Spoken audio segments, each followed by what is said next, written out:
জামাতের যে সকল নেতৃবৃন্দ রয়েছেন, পার্লামেন্টে যাচ্ছেন, তাদের কারো মুখে হাসি নেই।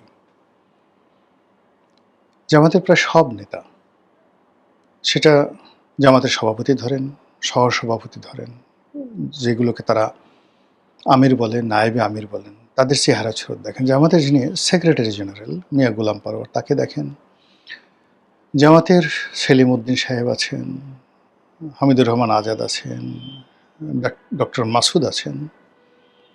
তো তাদের চেহারা সুরতের বাইরে জামাতে গত ২ বছরে যে সমস্ত লোককে সামনে এনেছে, সেটা আমি নাম বললাম না, আপনারা জানেন যে এই মুখগুলো, চেহারাগুলো আমরা কখনো দেখিনি।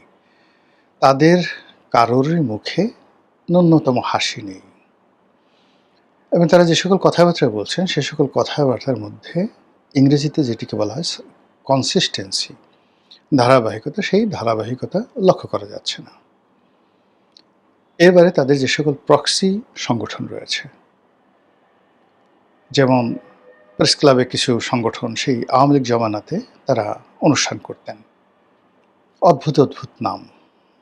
আমি এগুলো বলে কাউকে ছোট করব না, এর কারণে প্রায় সবার সঙ্গে আমার একটা ব্যক্তিগত সম্পর্ক, মানে সামাজিক সম্পর্ক ছিল। তাদেরকে রাস্তায় দেখি কারো মুখে হাসি নেই। তাদের আরও অনেক প্রক্সি টিম ছিল, এখনও আছে। যে প্রক্সি টিমের একটা অংশ বিএনপির সঙ্গে ছিল, প্রক্সি টিমের একটা অংশ আওয়ামী লীগের সঙ্গে ছিল এবং আছে, বিএনপির সঙ্গে ছিল এবং আছে।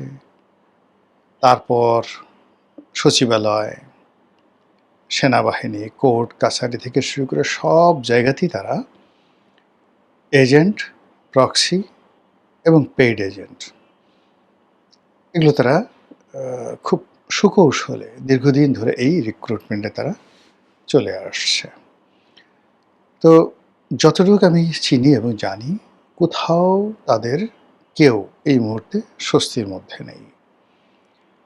একেবারে সাম্প্রতিক সময় তাদের যে বন্ধুত্ব, তাদের যে অ্যালাইনমেন্ট, সেটি তারা তৈরি করেছে এনসিপির সঙ্গে।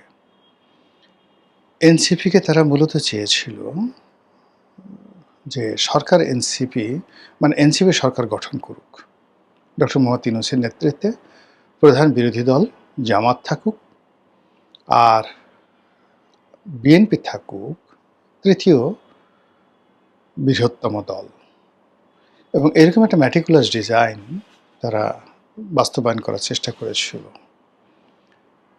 তাদের দ্বিতীয় অপশন ছিল জামাত ক্ষমতায় থাকবে, এনসিপি বা বিএনপি যে কেউ দ্বিতীয় বৃহত্তম দল হবে।